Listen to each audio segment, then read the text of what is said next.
Coach, tonight, speak on the team's performance and the showing against another top team you continue to see this month and a dominating effort. Slow start, a little bit better second, really good third, right? So the conversation after the first period wasn't pleasant. Came out slow, came out sluggish. Second period, good first 5 minutes. Run into special teams for the middle frame of it, 10 minutes, and then a really good last 5 minutes where we get that goal. And then even the conversation after the second period was, hey, like, we can beat these guys. We need to play our game. Took us about half a period, but once we started finally getting pucks at the net, playing physical, getting after their D, 6 goals, 5 goals in 7 minutes is the type of hockey we like to see.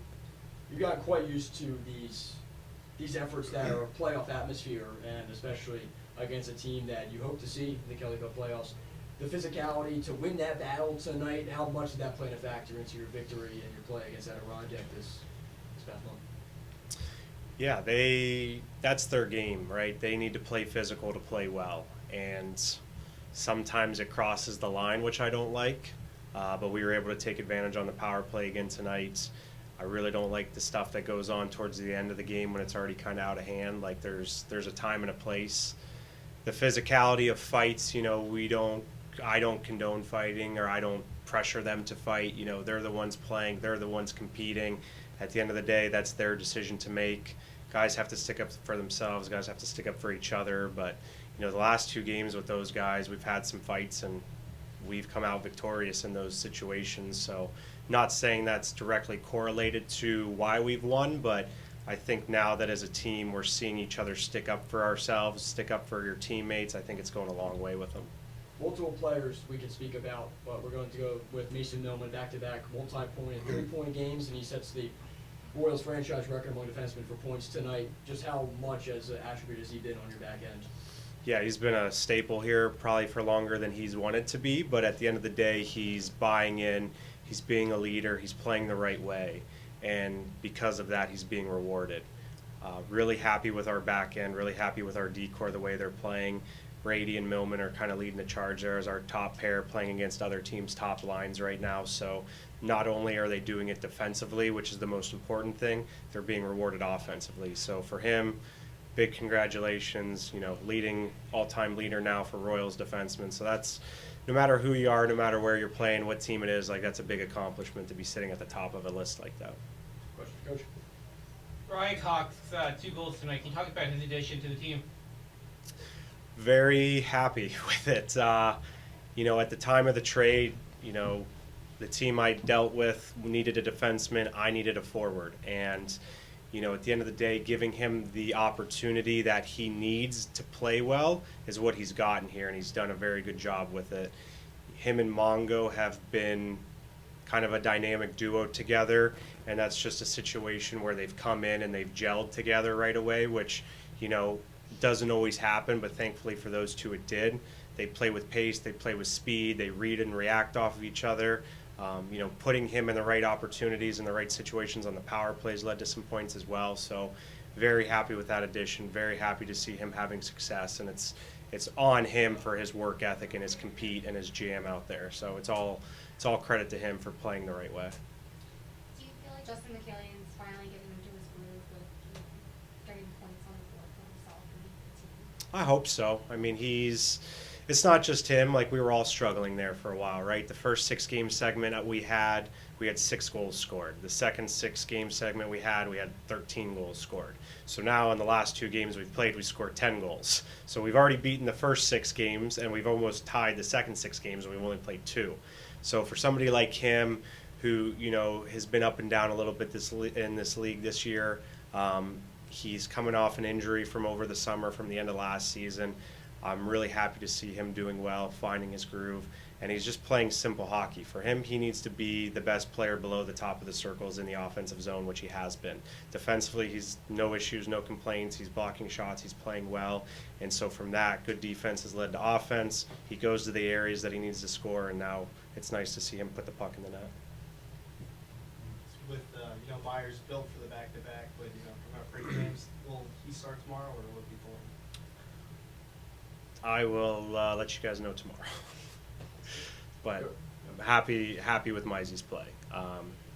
you know, it's a big conversation to have from a coach's standpoint to a player when you say, hey, like, we need to win, and whoever is winning is going to keep playing. So for him to respond the way he has, for him to play the way he has, this is the Nolan Meyer we know and we expected, and now we're seeing. And so nobody should really be surprised by what we are seeing. It's just a matter now of keeping it rolling and getting points as a team and just keep climbing up the standings. How big has it been to get Nolan Meyer playing well for the success of the team last couple games? Yeah, I mean, he's been a rock back there. So now we've gone 3 games with 1 goal against, right? Is that or 2 goals against in those 3 games? 2 goals against in 3 games. So, you know, for a kid who's struggled a little bit, maybe finding himself, he's finding a groove. You know, in conversations with him, it's a lot about the D-zone structure that we're in now. It allows him to see the puck, allows him to feel the puck, make those early saves, get involved in the game more. And now when the opportunity presents himself where he needs to make that grade A save, he's making it. And he's feeling good, the team is feeling good in front of him, and now we're just rolling. Mason Millman, now the franchise leader among defensemen in points. How does that sound? Sounds pretty cool. I mean, something pretty special. You know, I got to play with a lot of great guys throughout the last 2 and a bit years here. So it's been fun. They've made my job pretty easy, and you know, it's fun that we're now kind of on that pace that we want to be at. So looking forward to keep that going for sure. And to do it with a 3-point night, back-to-back games with 3-point efforts, what kind of groove are you feeling on the back end? Coach talked highly about your pair with Darren Brady and seeing the offensive contribution just as much as the defense. Yeah, for sure. I mean, you know, it feels good to have that. I mean, I didn't think I did too much on them tonight, a couple lucky ones, but no, I mean, you know, it feels good. We're all starting to kind of click and, you know, like I said, find that groove where everybody's kind of playing together and everything just seems to be meshing. So, you know, I'm excited for that. You know, we're now in a playoff spot and still pushing, and so it's going to be fun. Questions for Mason?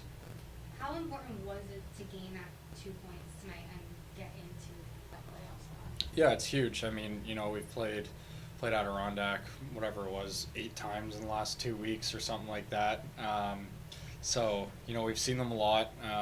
They're a good team over there, and you know, it's just as much as getting those points. It's proven to ourselves, you know, we're a contending team too, and you know, show us that we can do it with them and we can play with them and hang with them. So it was definitely big to get us in that playoff spot, but I think for ourselves too, just kind of seeing that, you know, we're right there with them. This is now your second season playing with Nolan Mayer. Can you just talk a little bit about his play and this is the Nolan that we're seeing? Yeah, I mean, I've been fortunate enough. I've lived with Meyer as well the last 2 years. He's a great kid, really down to earth. He's from northern Canada, so he's a little bit of a country boy. So, you know, he's a great kid. He's always happy. He's always smiling at the rink. He's so calm in the net, on the ice. He's, you know, very vocal. He's one of those kids that, you know, even though he's young, when he does talk, you know it's coming from a good place, and you know it's going to be a mature thing coming out of him. So it's been a pleasure playing with him, and I hope I can play with him for a long time because he makes my life pretty easy. Awesome, Mason. Thank you for the time. Congrats. Thank you. Appreciate it.